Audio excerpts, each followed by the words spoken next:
Si vous ne suiviez que les médias occidentaux, vous penseriez que la Chine et la Russie sont détestées partout dans le monde.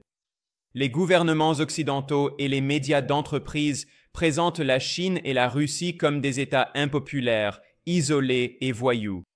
Mais en réalité, dans une grande partie du Sud global, les gens voient les choses de manière très très différente.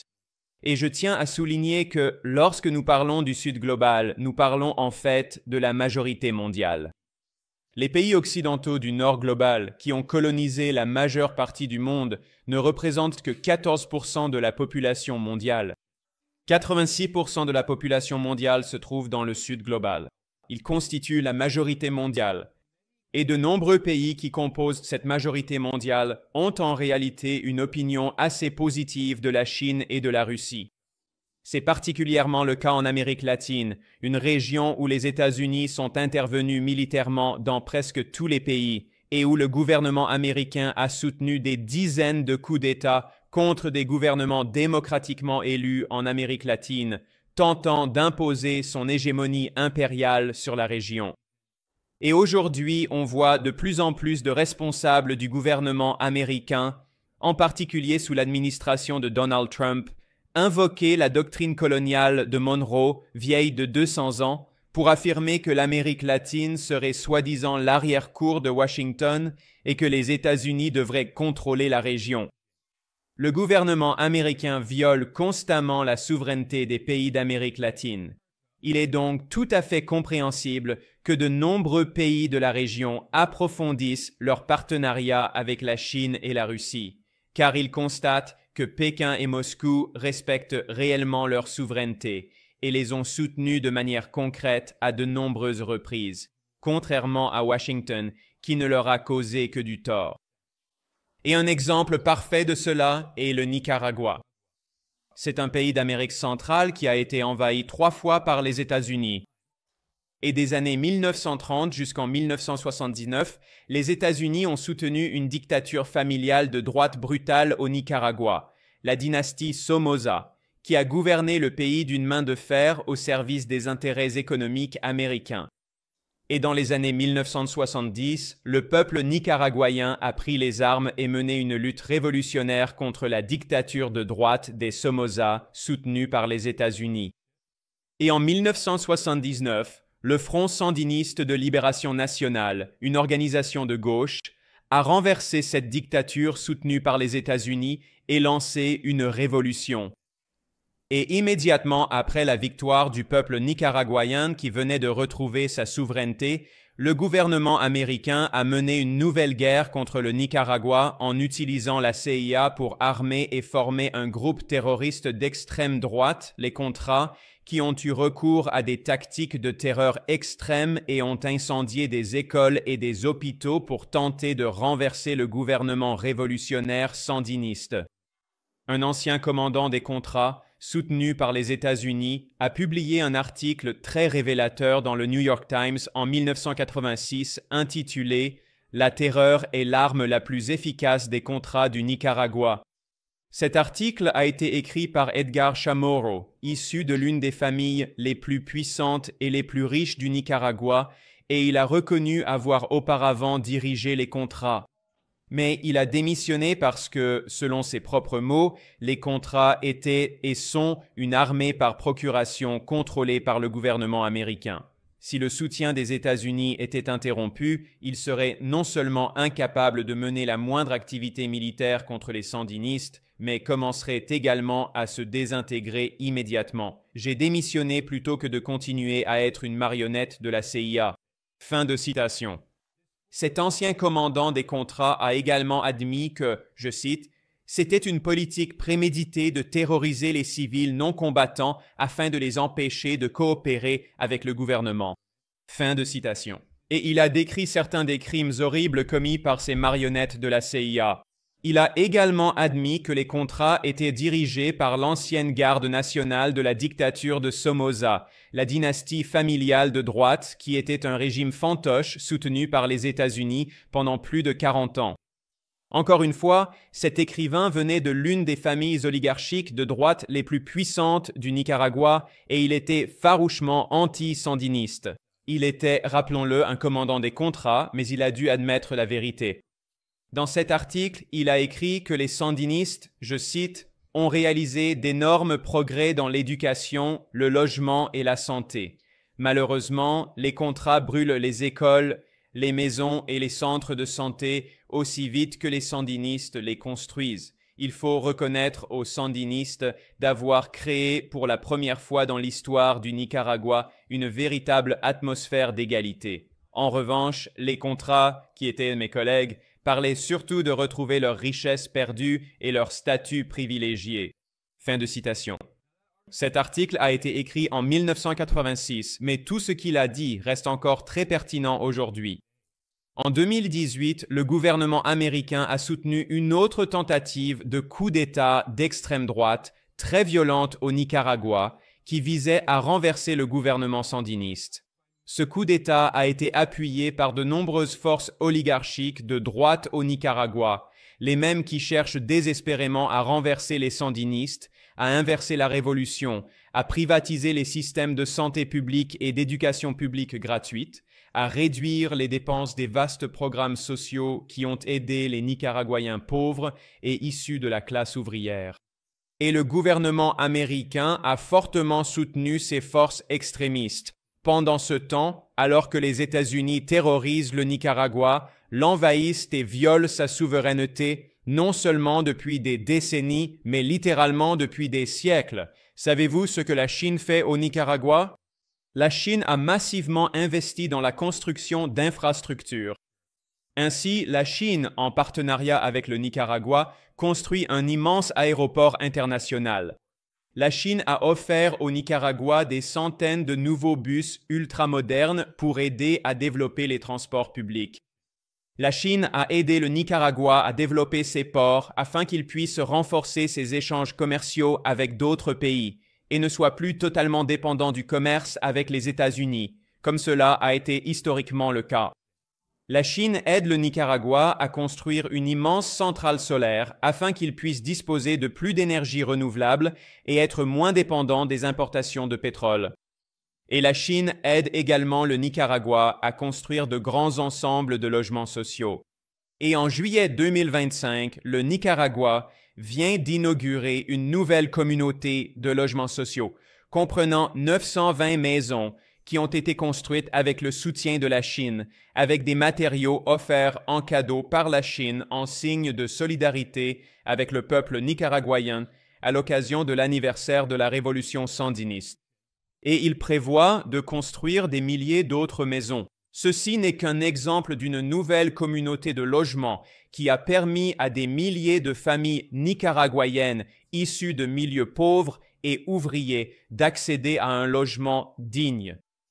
Il n'est donc pas surprenant que la Chine ainsi que la Russie soient perçus très favorablement au Nicaragua comme des alliés, des partenaires du pays qui aident le Nicaragua à se développer, tandis que les États-Unis n'ont cessé d'attaquer le Nicaragua, de l'envahir, de saper sa souveraineté, de l'exploiter, de piller ses ressources naturelles, soit exactement le contraire.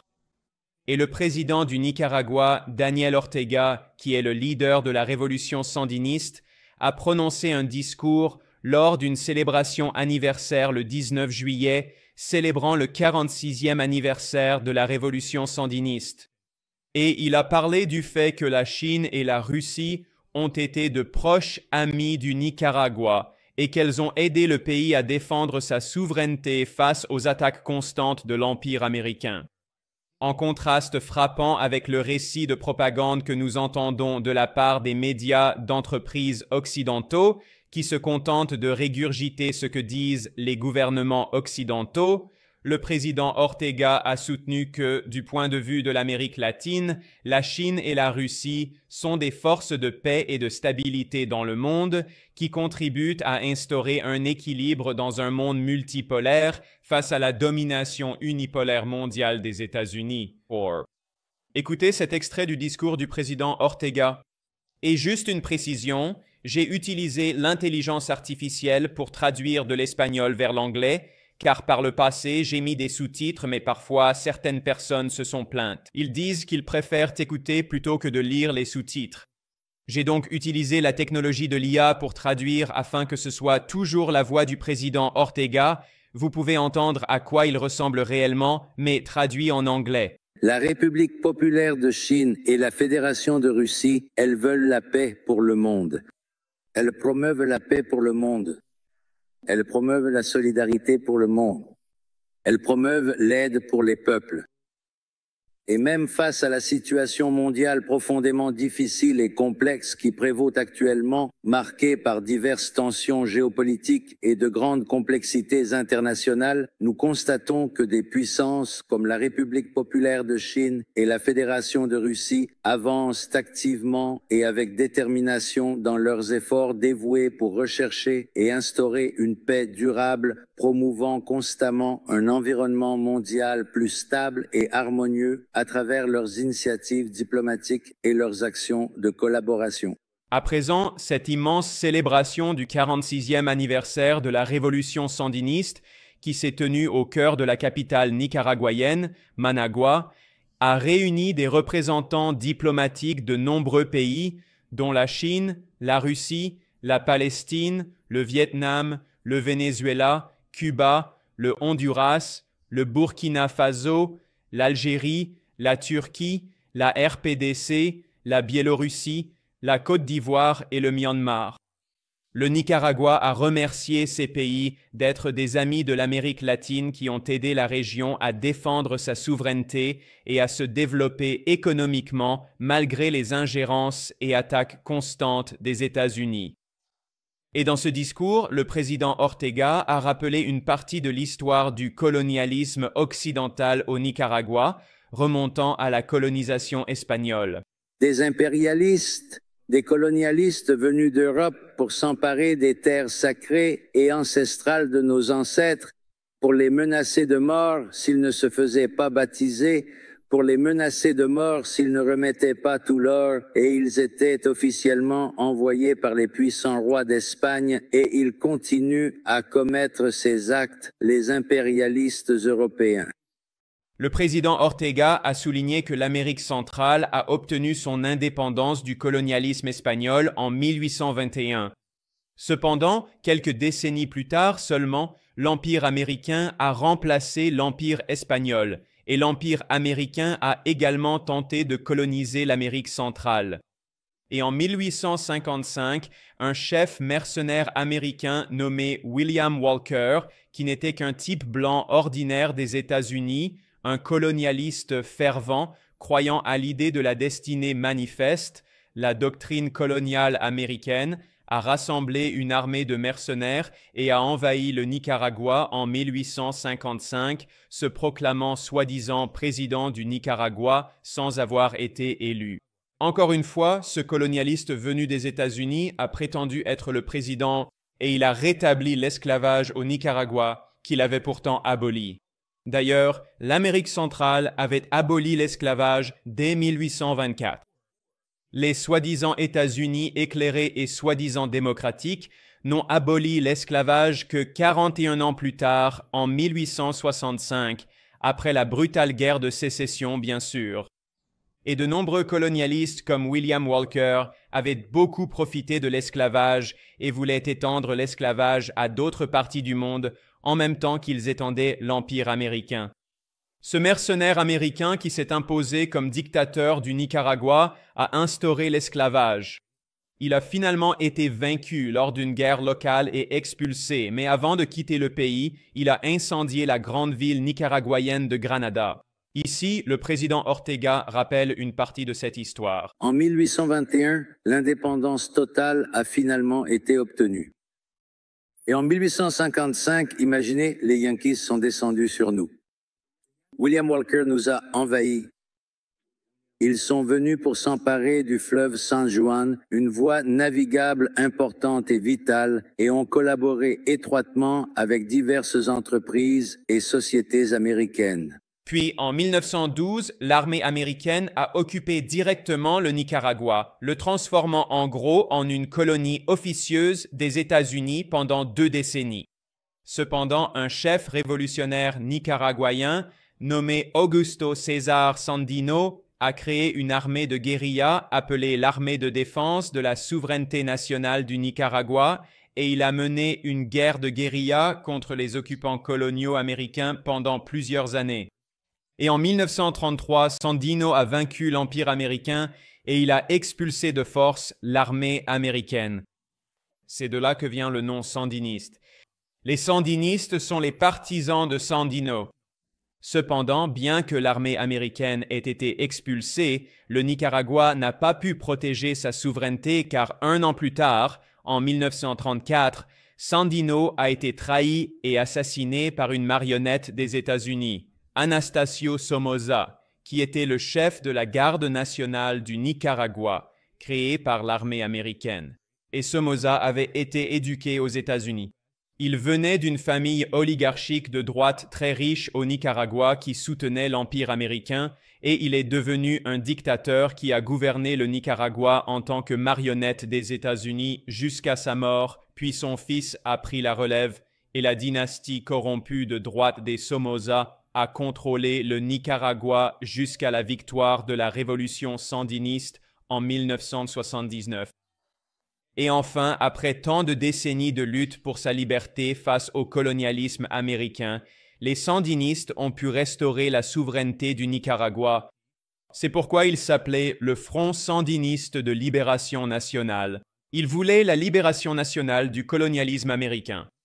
Cependant, immédiatement après la victoire de la Révolution, les États-Unis ont lancé une nouvelle guerre coloniale au Nicaragua en soutenant le groupe terroriste d'extrême droite des Contras. Et dans son discours pour le 46e anniversaire de la Révolution, le président Ortega a décrit comment le président américain Ronald Reagan a armé et entraîné les terroristes Contras et aussi comment ils étaient impliqués dans le trafic de drogue. D'ailleurs, une grande partie de ces drogues a fini par revenir dans les quartiers américains, en particulier les quartiers pauvres et les quartiers majoritairement noirs aux États-Unis, ce qui a alimenté une terrible crise de santé publique. Et tout cela a été décrit par le journaliste Gary Webb dans son livre Dark Alliance. Mais ici, le président nicaraguayen Daniel Ortega y fait brièvement référence. La victoire a eu lieu en 1979, mais les Yankees ont continué la guerre. C'était une guerre importante et largement soutenue, à tel point que le président des États-Unis a même explicitement déclaré qu'il était lui aussi un contrat, qu'il cherchait activement à obtenir des financements importants pour fournir des armes essentielles, une formation complète et en effet tout ce qui était nécessaire à la contre-révolution, qu'il les a envoyés s'entraîner intensivement aux États-Unis et les a envoyés s'entraîner dans diverses bases militaires qui avaient été spécifiquement et stratégiquement installées ici au Honduras. Il leur a fourni un armement considérable et le président Reagan est même allé jusqu'à se tourner vers des trafiquants de drogue notoires et des marchands d'armes illicites pour acquérir secrètement des armes et des fournitures militaires pour les Contras au Nicaragua. Ce fut un scandale aux États-Unis, mais il ne s'est rien passé et ils n'ont absolument pas pu y parvenir. Oui, ils ont été totalement incapables de vaincre la puissante armée sandiniste et ils n'ont certainement pas pu surmonter la détermination des jeunes combattants qui ont courageusement tenu bon. Et une autre défaite pour l'impérialisme et une nouvelle victoire pour le peuple nicaraguayen. D'ailleurs, en 1984, le gouvernement du Nicaragua a intenté un procès contre le gouvernement américain devant la Cour internationale de justice de La Haye. C'est la plus haute autorité judiciaire de l'ONU. Et 2 ans plus tard, en 1986, le Nicaragua a remporté ce procès. La Haye a reconnu le gouvernement américain coupable d'avoir commis des crimes horribles, notamment le bombardement d'infrastructures civiles au Nicaragua, la destruction de raffineries de pétrole, la pose de mines dans des ports civils, l'assassinat de responsables gouvernementaux nicaraguayens et la perpétration d'actes de terreur purs et simples. La CIJ a alors ordonné au gouvernement américain non seulement de cesser tous ces crimes, mais aussi de verser des réparations au Nicaragua. Et le gouvernement américain s'est montré comme un véritable État voyou. Il a complètement ignoré le droit international. Les États-Unis ont dit à la Haye d'aller se faire voir. Les États-Unis ont continué à mener cette guerre de terreur au Nicaragua, et encore aujourd'hui, le gouvernement américain refuse de verser au Nicaragua les réparations qui lui sont légalement dues selon le droit international. C'est l'exemple parfait de la manière dont l'Empire américain a traité les pays d'Amérique latine comme des colonies sans aucune souveraineté. C'est un impérialisme flagrant. Aujourd'hui, Daniel Ortega est le leader de la révolution sandiniste. Il était également le leader du Front sandiniste en 1979, lorsque celui-ci a finalement pris le pouvoir et renversé la dictature fantoche soutenue par les États-Unis.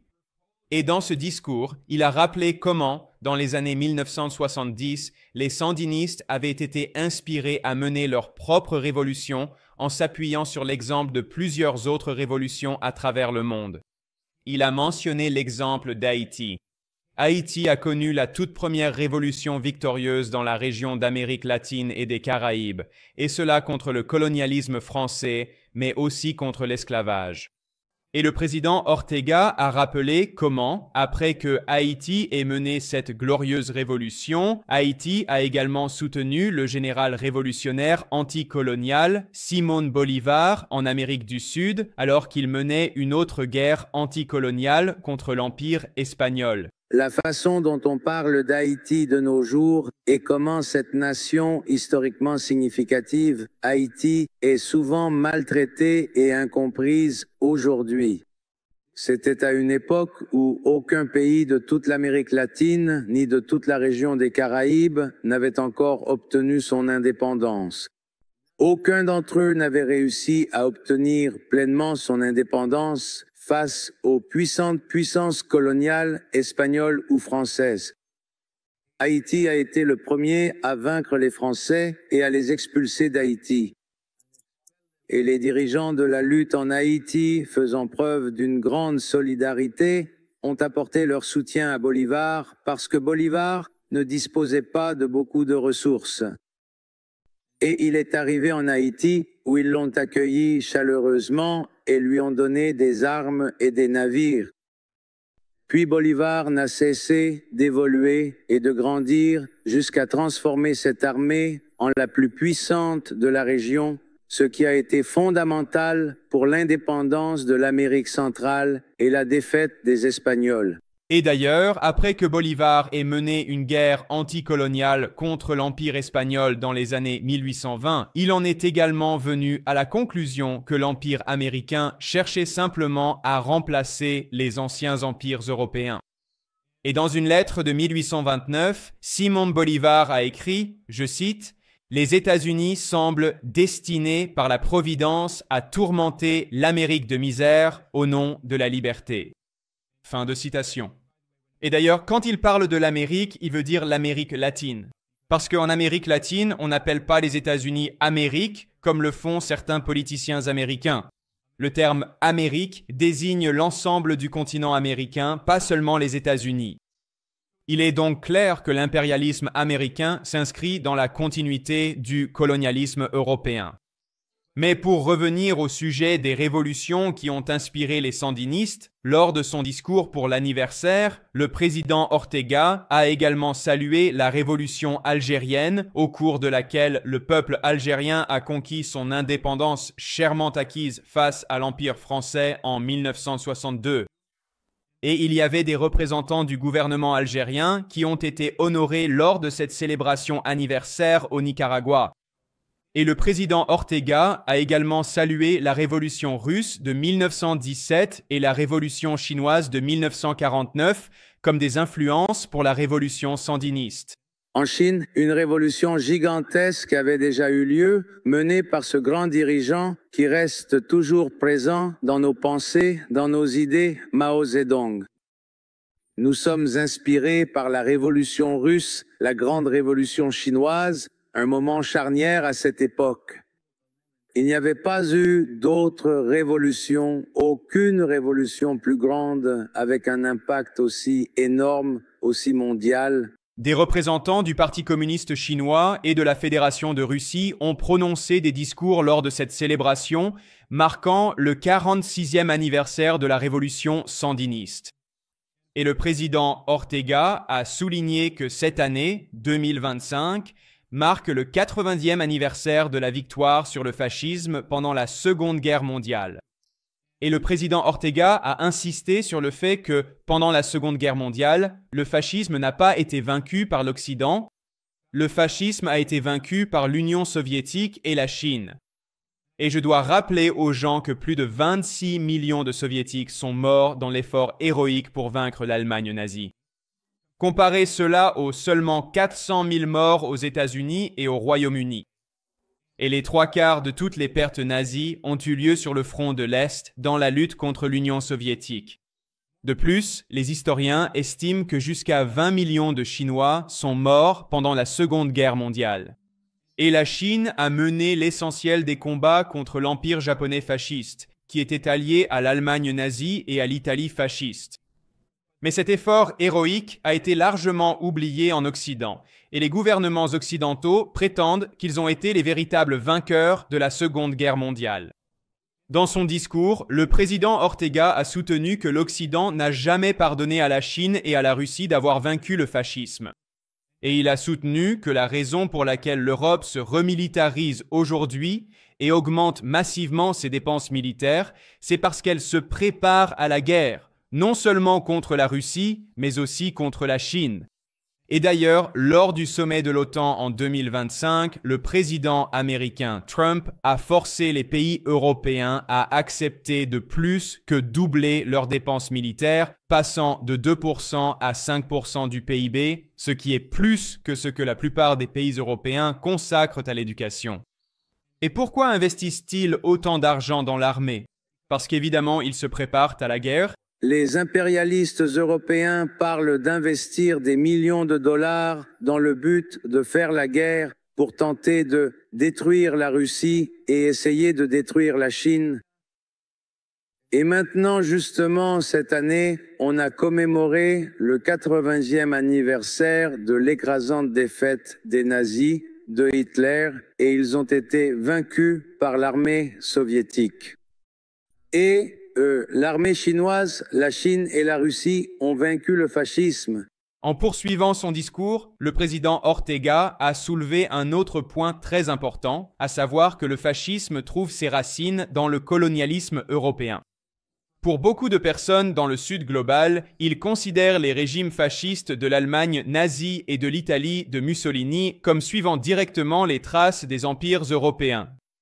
Et cela a été brillamment soutenu par le penseur anticolonial Aimé Césaire, qui a souligné que les mêmes méthodes et crimes utilisés par les empires européens en Afrique, en Amérique latine et en Asie, les camps de concentration, le nettoyage ethnique et bien sûr l'esclavage et les camps de travail, étaient exactement les mêmes politiques utilisées par les fascistes à l'intérieur de l'Europe, après que les colonialistes aient appliqué ces politiques en dehors de l'Europe.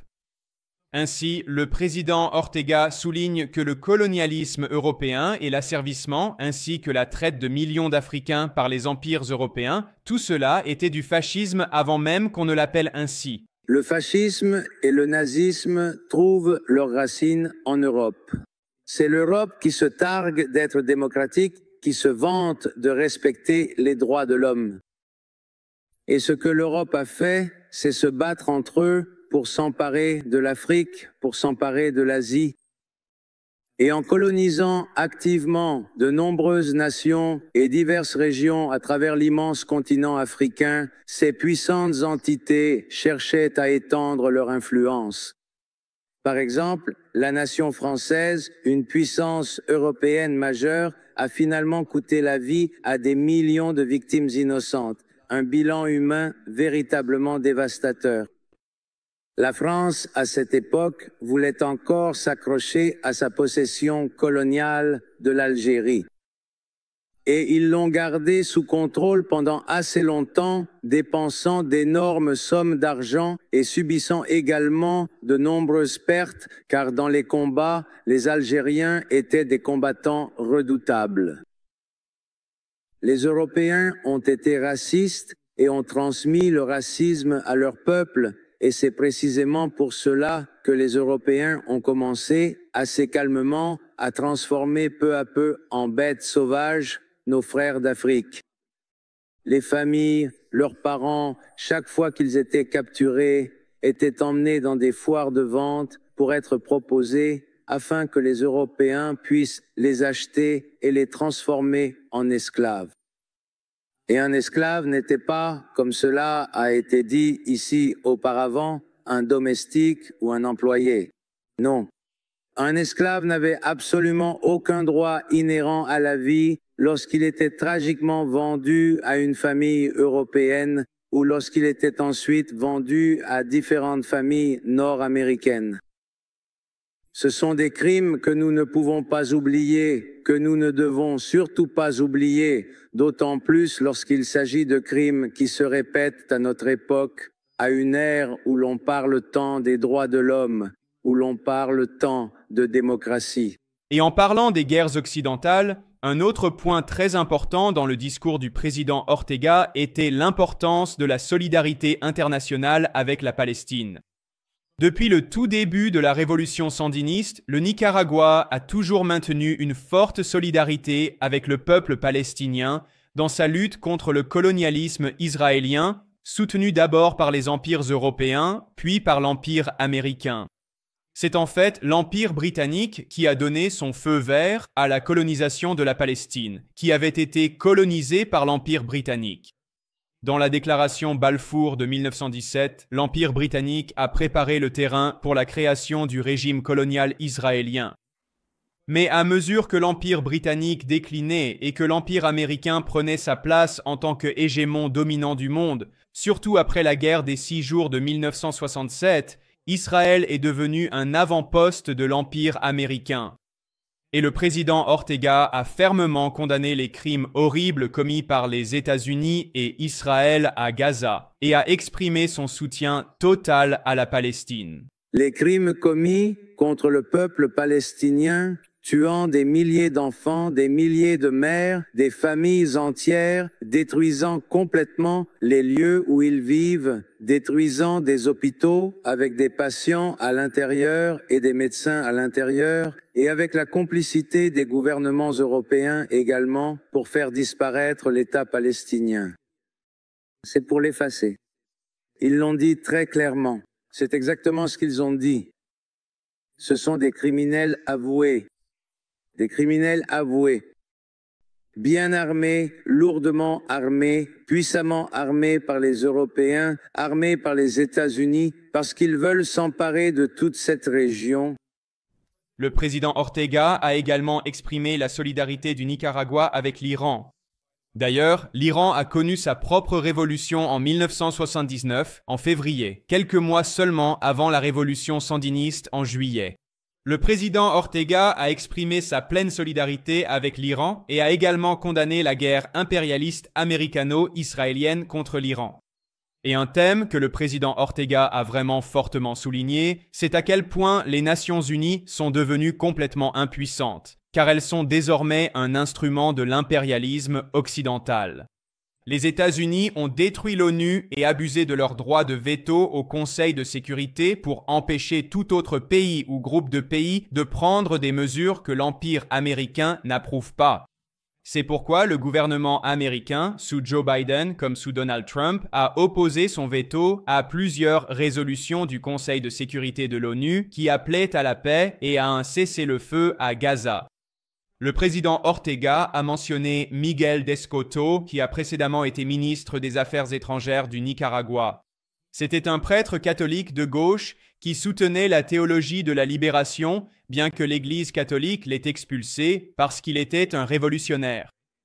Il a soutenu fermement la révolution sandiniste et il est devenu ministre des Affaires étrangères du Nicaragua. D'ailleurs, en 1983, la CIA a tenté d'assassiner Miguel de Escoto alors qu'il était ministre des Affaires étrangères du Nicaragua, en empoisonnant une bouteille d'alcool. Voilà le genre de tactiques de terreur qui sont constamment utilisées par l'Empire américain.